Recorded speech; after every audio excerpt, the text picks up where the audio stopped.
You probably think that smuggling explosives is dangerous, don't you? Well, it is, and you might just think that it's fun or exhilarating. And it is, but that's not why I did it. My reasons have a lot more fruit than that.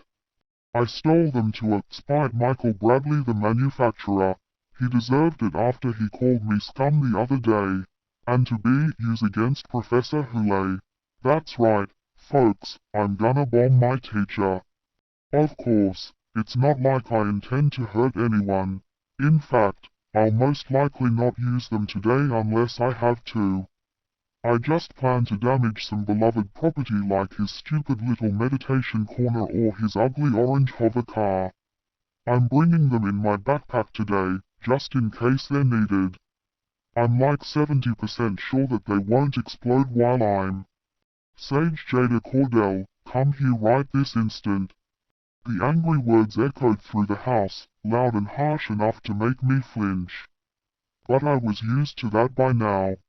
I huffed and continued writing. I hadn't done anything wrong, so why should I be punished? Don't make me bring your filthy dog into this. Crack. The tip of my pencil snapped, sending tiny fragments of silver graphite across the page. I gritted my teeth and chucked the broken pencil at the wall, snapping the notebook closed. Fine, I'm coming, I yelled, hopping off my mattress. There's no need to bring Eugene into this. I marched out into the hall and to the stairs, stopping at the top. From here I was able to look down at my guardian, which was a rare luxury for me, since I'm ridiculously short for my age. What do you want? Don't you dare talk to me like that, young missy, he growled, shaking a finger at me. Especially not when you came home late from school for the third time in a row. Care to explain yourself? Not particularly, no, I said, crossing my arms. Don't get snarky with me. Explain. I huffed. I already told you I had to tutor someone. That's really interesting, he said, his face turning a vibrant shade of red. Because I called the school today and they told me that you didn't have good enough grades to tutor a preschooler, let alone anyone in your gradle. You had detention, didn't you? I clenched the handrail on the stairs so hard my knuckles were turning white. All right, fine, say I did have detention. But it wasn't my fault. Sandy Marcus was being an idiot, and someone had to set it right. That's no excuse, he exploded. You are 16 years old and it's about time you started acting like it. Your school didn't have a detention program until you joined. They created one just for you. I cannot put up with this behavior, young lady. One more mess up and you'll have to go back to the foster center to find another set of parents, do you understand? Well, good riddance to all of you. I screamed, turning on my heel and storming back to my room, slamming the door behind me. I huffed angrily and flopped on my mattress. At least I know someone cares, I said to my Rottweiler Eugene, who was sitting on my mattress. It was honestly a miracle I still had him. Steve, my foster father, had the biggest beef against him, and I never understood. Why, you won't send me back, will you? Eugene cocked his head to the side and looked up at me with his big brown eyes. Thanks, bud, I said, scratching him behind his ears. Now I gotta hurry and get ready for school so I can leave this torture chamber soon as I can. And without doubt we believe that we'll live forever without grief if we swear loyalty to the land of Braineve. Everyone sang the national song with the same vigor and happiness as they always did. There was a pause that always broke out, then everyone sat down and began to listen to their teacher. Same old dull routine. But the teacher didn't begin talking in a dreamy voice as usual. Instead, he spoke with a strong female voice that didn't match his own at all, the voice of our leader, Kathleen Morse. Students, she cried, there is a rebel among you, someone who doesn't follow me. Retrieve that person and bring her to Mel." In perfect unison, everyone turned to face the black-haired girl sitting in the very back. She was also the only one who looked bored. "Yep, that's me. I hadn't realized that I was so obvious with my rebelliousness." Then, with inhuman agility, they all lunged for me. I tried to fight, but millions of hands were grabbing at me, and soon I was buried in the crowd. My yelling was smothered by all of their smelly teenage bodies. But despite all that, I could still hear a voice calling my name. "Miss Cordell, Miss Cordell, Sage." I snapped awake, confused and blinking around the room. The dream was fading, but the voice lingered. I rubbed my eyes and saw 24 kids and my lanky old teacher all staring at me. "Miss Cordell," the teacher said, tapping his piece of chalk on his hand. "Tired are we? Would you like to go home and sleep instead of getting educated then?" "You know, I actually would, thanks," yawned, standing up and heading for the door. "Stay here," my teacher barked. I grudgingly turned around. "School is for learning, not sleeping. How about you catch up on your missed work in detention?" I suppressed a groan and stomped back to my seat. Steve is not gonna like this. This is the 3rd detention I've gotten this week. And it's only Tuesday. I should probably stop falling asleep in class.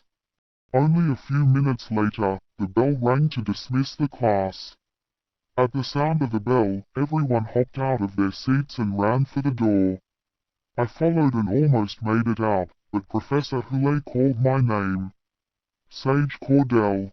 I muttered something I probably shouldn't say under my breath, then turned around and blinked innocently at my teacher. "Yes. Detention starts right now in Mr. Darkling's room. You will stay the whole time, got it?" I forced a painful smile. "Right," I said, then marched out of the room before he could condemn me to anything else.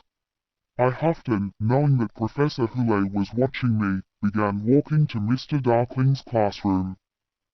"Ah, Miss Cordell," Mr. Darkling hissed, looking up from his papers when I walked in. "I was expecting you."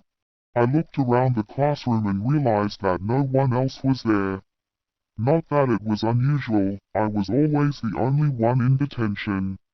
I walked over to the furthest desk from Mr. Darkling and flopped down in the chair. "Today for detention," Mr. Darkling said. "You will be writing lines." I was used to writing lines. I did it almost every day. I accepted the paper and pen that Mr. Darkling gave me, and grumpily began to write. I will pay attention to my teacher when he is speaking, over and over. I was bored, really bored. I looked up at the clock. I had only been here for 10 minutes. If this was one of my usual detention days, I would be here for another hour and 50 minutes. I looked back down at my paper. I had to get out of here. Without really thinking, I raised my hand and yelled, "Mr. Darkling, I have to use the restroom." "It can wait," Mr. Darkling said, without even looking up from whatever he was looking at. "No, it can't. Really, it's an emergency." "I doubt that," Mr. Darkling said, still looking down. I huffed, then grabbed my bag, stood up, and ran out the door, yelling, "It's really an emergency." "Sage." I could hear Mr. Darkling yelling behind me, but I didn't stop. I slid around a corner and out the front doors. And then an idea popped into my head. Yanking my backpack off my back, one unzipped it and pulled out 2 dense black orbs. I slid around another corner into the parking lot. Then I dropped my backpack and chucked the black orbs as hard as I could. They soared far, then crashed through the windows of a bright orange hover car, shattering them. "Score!" I yelled, before running behind a distant tree. Breathing heavily, I reached into my pocket and pulled out a metal remote. I ripped off the plastic cover and slammed my palm into the big red button. Throwing the remote aside, I covered my ears and braced myself. There was a giant boom, the crash of metal, and several car alarms went off. Someone screamed, and I could hear the familiar voice of Professor Hule yell, "My car! What happened to my car?" I snickered. I was gonna regret this later, but I might as well enjoy it while I can. Who needs rules anyway? And plus, maybe this will be enough to get me kicked out of the school. With that thought rushing through my head, I turned around and ran right into a fuming Professor Hule. "Well, well, well," he said in a dark voice. He was obviously pleased to have cornered me. "Look what we have here. Miss Cordell, please follow me." He didn't need to offer it, because he just grabbed me by the ear and dragged me there anyway. It was so worth it, I thought, turning my grin into a grimace before anyone saw it. We marched for a surprisingly long time, passing Professor Hule's office as we went, and not even stopping for a second. Wonder where we're going then, I thought, remembering to struggle for Professor Hule, just to make it more difficult. Just then, with another firm tug, Professor Hule yanked me into a room that I'd never been in before. The restricted room. Oddly enough, it was unlocked, so we just walked right in. It was a room so brightly lit that I got a headache. Everything was white, even the light, and there were lights on every surface possible. Professor Hule pulled me over to a coma and threw me down on a hard white chair. "Stay," he commanded, then stomped out of the room. Well, obviously I wasn't gonna stay. I hopped out of the chair and pressed my ear to the door. I waited for the sound of footsteps to die down, then turned the doorknob. Or at least I tried to. "Locked," I yelled. How on earth did he lock this door? He didn't even have a key. I turned around and flopped onto a much comfier looking chair. Actually, it was more like sitting on a cloud. It was the softest thing I've ever sat on. Someone really important must have to sit here, or else the school wouldn't spend money on it. I sat there for a while, wiggling my toes and looking around at all of the white things. Suddenly, the door flew open with such a loud bang that I jumped. Standing in the doorway was a very pleased and very familiar woman. "Hello," she said. That's when I noticed that she was holding a clipboard. "You must be Sage Cordell. I've heard so much about you. My name is Kathleen Morse, and I am here to talk to you." If my life was a book, this moment would be at the end of a chapter. It's perfect really, the cliffhanger, the smirk that Kathleen was giving me, the very surprised and probably very stupid face I was making. This woman was revolutionary. She has ruled Brainy for decades, ever since she almost single-handedly put an end to the giant civil war that nearly ended civilization in the West for good. Not that I'm fangirling or anything. I immediately closed my mouth and leaned back in the chair casually, even though my head was screaming with questions. "Interview me for what?" I asked. That's when Professor Hule shoved himself into the room. "Miss Cordell, I told you to stay in that other chair. And what on earth are you doing in Dr. Morse's seat?" I was about to roll my eyes and spit an insult at him, but then Kathleen spoke. "It's all right, Calvin," she said, still keeping her eyes glued on me. Which was very unnerving, might I add. "I can handle this. Please leave us." Professor Hule looked like he wanted to protest, but he just bowed and walked out of the room. Kathleen closed the door and sat down in the hard chair that I was supposed to be sitting in. She pulled a pen out of seemingly nowhere, and began to scribble on her clipboard. What is she doing? I thought. Is she gonna say anything? And what is she doing here? And what could she possibly be writing down? There's no way it can be good. I said after a while of silence. "Look, so it wasn't me who blew up Professor Hule's car. I was indeed I mean. I was going to the bathroom when it happened, so I just found out that it happened and—" "Miss Cordell, there is no need to lie to me. You're not gonna get in trouble either way." I stared at Kathleen's sharp features. She must have had them surgically done, because there was no way it was natural. Her eyes were grey and her cheekbones were like knives. I could see the muscles on her arms rippling as she continued to scribble on her clipboard. She was extremely tall as well. She must have been around 7 feet tall. Her skin was so pale that it made my medium brown skin look downright pitch black. Right. Do you know why I'm here, Miss Cordell? To talk to me. Isn't that obvious? She already told me that. How stupid does she take me to be? Not necessarily, she said, in a way that made me want to punch her right in the nose. I am here to grant you freedom, or at least, more freedom than you have even now. What do you mean? I asked, starting to get interested. Well, you see, Kathleen said, you are our special girl, Sage. A very special girl. You are part of a rare group of people who, how do I put this? Who can change for the better. I must have been making a confused face, because she sighed and stood up. You have the ability to become super, as in superhuman. She walked toward me, and I stood up as well, though it didn't do me much good. The woman was like a giant. With a little bit of work, you can become one of the most powerful beings on Earth. I stared at her. This is a joke, right? I said, this is one of Huli's ways to punish me, isn't it? I'm not falling for it. I yelled at the door, you tried but you failed. You're not gonna get me this time. This is none of Calvin's tricks, let me assure you that. Calvin is far too much of a goon to think of anything like this. That's when I started to like this lady. Anyone who called Calvin Hule a goon obviously knew her stuff. I turned back toward her, my eyebrows raised. Why would you offer me power? What's in it for you? That's a good question, Sage, Kathleen sighed. Let me just say, if you are with me, then you can be with no one else, and that's good enough. I paused for a moment thinking. Let's weigh the pros and cons for a moment here.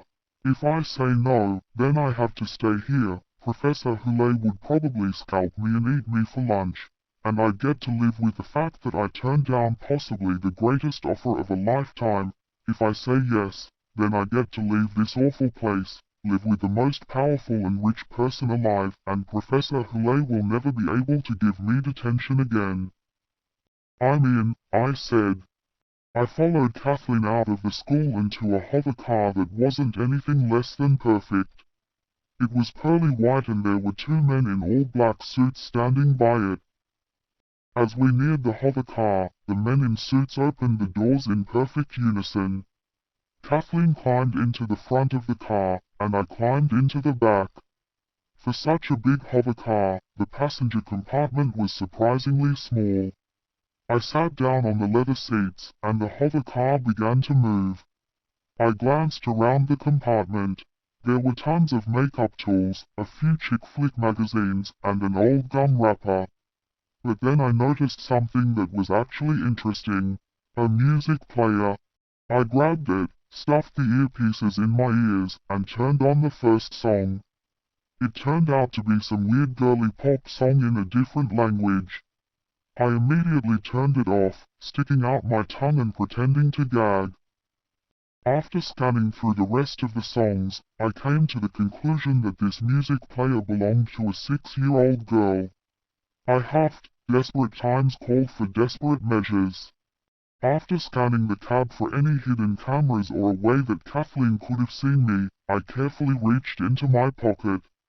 I pulled out a tiny dark green chip, barely the size of the old American dime. My override chip, my pride and joy and one of my biggest secrets. Good music, I whispered to it, then stuffed it into the charger slot with a little bit of difficulty. Processing, showed on the screen of the music player, then a new album of music showed up. I clicked the shuffle button, then looked out the window as an actually good song started to play. The drive was very long and kind of boring. We drove way out of town, much further than Steve would have let me go. Lucky for me, he wasn't in charge of me anymore. I smirked at that thought. After about 2 hours worth of driving, something eventful finally happened. The hover car drove up to a giant mansion, entirely pure white.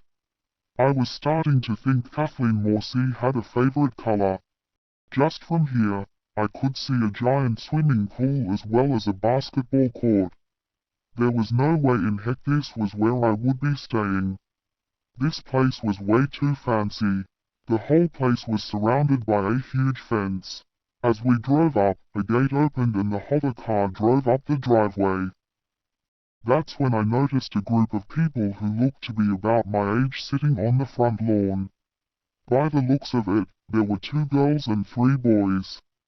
One of the boys was on what looked like a hovering slab of metal, spinning in circles in front of the rest. The hover car drove past the group of kids, who paid it no attention, and into a garage. Before I could even blink, my door was opened by one of the men in suits. Thanks, I mumbled, climbing out of the hover car. I was not used to having people do stuff for me. This way, Sage, Kathleen said, beckoning to a door at the end of the garage.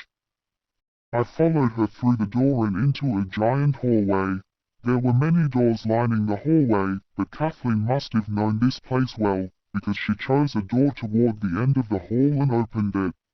I looked like she didn't even have to question if this was the right one or not. After you, she said. I walked through the door and into a room that was obviously a dining room. There was a giant golden table that stood right in the middle of the room, and several smaller wooden tables surrounding it. Of course, everything other than the tables was stark white. This is the dining hall, Kathleen said, walking in after me and closing the door behind her. We have dinner here at 7 o'clock, but you can come here and eat whenever you want besides that. I cleared my throat. Oh yes, Kathleen said. There are a few others here who could resist. Resist what? I thought, but decided not to ask in case Kathleen thought I was asking too many questions. Also, you being here legally counts as school, Kathleen explained. So you don't have to worry about any law issues with that. Oh good, I muttered. I could really go without school ever again. Anyway, Kathleen said, walking toward a pair of giant wooden doors at the end of the dining hall, me following her. I'm going to have Alexandria show you around. She's really friendly and I think you'll get along with her. How do you know? I thought. You don't know me, you crazy woman. Any questions? Kathleen asked, looking at me with cold grey eyes. Just one, I said. Can I have my dog? She was gonna say no. She was probably a cat person anyway, but I had to at least ask.